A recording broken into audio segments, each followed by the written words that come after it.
గుంటూరు జిల్లా తెనాలిలో పోలీసులు విచక్షణ రహితంగా ముగ్గురు వ్యక్తుల్ని నడి రోడ్డు మీద పెట్టి థర్డ్ డిగ్రీ ప్రయోగించడం.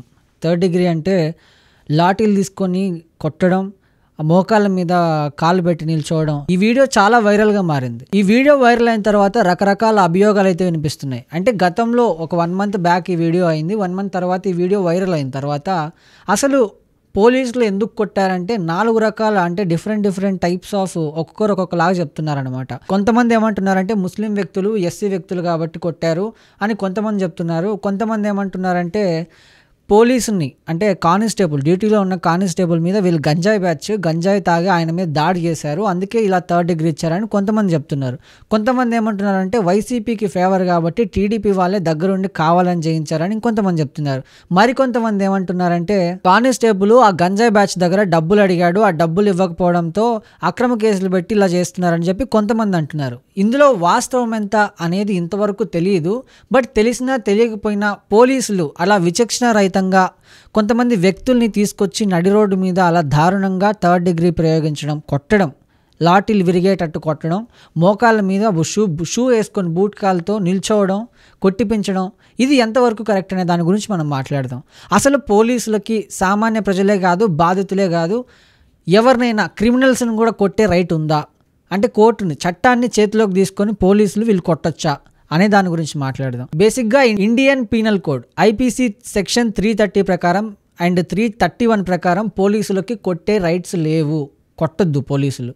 బట్ కొన్ని సందర్భాల్లో, ఎలాంటి సందర్భాల్లో, శాంతి భంగం కలిగినప్పుడు కానీ, లేకపోతే తనిఖీ సమయంలో వాళ్ళని వాళ్ళు కాపాడుకోవడానికి, అది కూడా ఇంత విచక్షణ రహితంగా కొట్టే రైట్స్ అయితే లేవు, జస్ట్ కాపాడుకోవడానికి కొట్టొచ్చు. అది కూడా ఒక పరిధిలో ఉండాలి. ఇప్పుడు పోలీసుల కథనం ప్రకారంగానే పోలీసుల మీద రౌడీ షీటర్లు దాడికి పాల్పడ్డారు. ఒకవేళ పోలీసుల మీదే రౌడీ షీటర్లు దాడి చేశారని అనుకుందాం. దాడి చేస్తే పోలీసులు చేయాల్సిన పని ఏంటి? పోలీసులు వెళ్ళి పలు సెక్షన్ల కింద వీళ్ళ మీద కేసు బుక్ చేసి, కేసు నమోదు చేసి, వీళ్ళని కోర్టులో హాజరుపరిచి, కోర్టు వీళ్ళకి ఎలాంటి శిక్ష విధిస్తే అలాంటి శిక్ష అమలు చేయాలి. అంతేగాని చట్టాన్ని చేతిలోకి తీసుకొని వీళ్ళు కొట్టకూడదు. కొంతమంది ప్రజలు దీన్ని సమర్థిస్తున్నారు, అంటే మెచ్చుకుంటున్నారు. గ్రేట్, బాగా చేశారు ఇలా అని చెప్పేసి. ఇలా మెచ్చుకోవడం వల్ల ఏం జరుగుతుందో తెలుసా? రేపు పొద్దున అమాయకమైన ప్రజలు, నిందితులు కాని వాళ్ళు, నిర్దోషుల మీద కూడా వీళ్ళు ఇలా రాక్షసుల్లా వ్యవహరించే అవకాశాలు కూడా ఉన్నాయి. అండ్ అదే విధంగా నిర్దోషులను వీళ్ళకి ఇష్టం వచ్చినట్లు చిత్రహింసలు చేసే అవకాశాలు కూడా ఉన్నాయి. ఇప్పుడు మెచ్చుకోవడం తప్పని నేను చెప్పట్లేదు. వాస్తవం ఎంత, అవాస్తవం ఎంత అనేది పక్కన పెడితే ఇలా చేయడం అనేది తప్పని చెప్తున్నాను. అసలు భారత రాజ్యాంగం అనేది ఒకటి ఉంటుంది. భారత రాజ్యాంగం ఎందుకు రాసుకున్నాం మనం? మన భారతదేశంలో ప్రజలు ఎవరైతే ఉన్నారో వాళ్ళ జీవన విధానాన్ని మెరుగుపరుచుకోవడం కోసం, అంటే మన భారతీయుల జీవన విధానాన్ని మెరుగుపరుచుకోవడం కోసం మన రాజ్యాంగం రాసుకున్నాం. పోలీసులు అంటే ప్రభుత్వ అధికారులే భారత రాజ్యాంగాన్ని పట్టించుకోకుండా ఇలా ఇష్టం వచ్చినట్లు చేస్తే ఇంకా మాన్య ప్రజలు, ఎవరైతే సామాన్య ప్రజలు ఉంటారో వాళ్ళు భారత రాజ్యాంగాన్ని ఎందుకు అనుసరిస్తారు? ఒకసారి ఆలోచించండి. దీని మీద హ్యూమన్ రైట్స్ కమిషన్ కూడా చొరవ చేసుకోవాలి. దీన్ని సుమోటోగా తీసుకోవాలి. ఎందుకు చేశారు ఏంటి అనే విచారణ వేయాలి.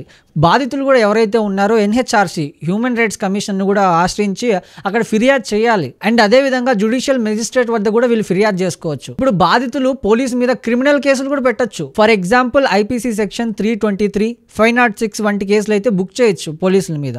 బట్ పోలీసులు ఎందుకు ఇంత నిర్లక్ష్యంగా వ్యవహరిస్తున్నారు? ఇతర దేశాల్లో మనం చూసుకుంటే పోలీసులను దగ్గరికి రాగానే, పోలీసులను చూడగానే రక్షణ అంటే కంఫర్ట్గా ఫీల్ అయ్యి మనల్ని రక్షించడానికి వచ్చినట్టు ఫీల్ అవుతారు. కానీ మన భారతదేశంలో మాత్రమే పోలీసులను చూడగానే భయపడుతున్నారు జనాలు. అది కూడా ఎందుకు భయపడుతున్నారంటే ఇలా విచక్షణ రహితంగా జనాల మీద దాడి చేయడం. మీ ప్రతాపాలు, మీ జూలుం ఏదైనా ఉన్నా కూడా ఇలా సామాన్య ప్రజల మీద చూపించకండి. ఎంతోమంది రేపులు, ఎంతమంది ఆడపిల్లలు రేపుకు గురవుతున్నారో తెలుసా ఒక గంటలో మన భారతదేశంలో? వాళ్ళందరి మీద మీ జులుం చూపియండి. మొన్న కడపలో ఒకడు పట్టుబడ్డాడు, రియాక్షన్ వాడి మీద ఇవ్వండి, వాడికి ప్రొటెక్షన్ ఇచ్చి వాడిని జీప్లో కూర్చోబెట్టి, ఇక్కడ మీరు భారత రాజ్యాంగాన్ని మీరు ఎలా పాటించినట్లో ఇది ఇందులో ఎందుకు పాటించరని నేను అడుగుతున్నా. ఇప్పుడు కడపలో జరిగిన రేప్ కేసు, చిన్న అమ్మాయిని, మైనర్ అమ్మాయిని రేప్ చేసినటువంటి అబ్బాయిని మీరు ప్రొటెక్షన్ ఇచ్చి జీప్లో కూర్చోబెట్టి అక్కడ ఉన్నటువంటి వ్యక్తులు ఎవరు కొట్టకుండా ఆయన ప్రొటెక్షన్ ఇచ్చి తీసుకెళ్లారు కదా, అప్పుడు మీరు భారత రాజ్యాంగాన్ని పర్ఫెక్ట్గా పాటించారు. మరి ఇక్కడ ఎందుకు పాటించారని నేను అడుగుతున్నా. దయచేసి ప్రతి ఒక్కరూ దీని మీద రియాక్ట్ అవ్వాలి. ఎందుకంటే ఇది ఒక చిన్న విషయం కాదు. రేపొద్దున నిందితులు, నిర్దోషుల మీద కూడా పోలీసులు ఇలాంటి చర్యలు తీసుకోవచ్చు. ఇప్పుడు పోలీసులు చేసింది నేను తప్పు అని చెప్పను, అలానే కరెక్ట్ అని చెప్పడు. బట్ చట్టాన్ని చేతిలోకి తీసుకోవడం అనేది తప్పు.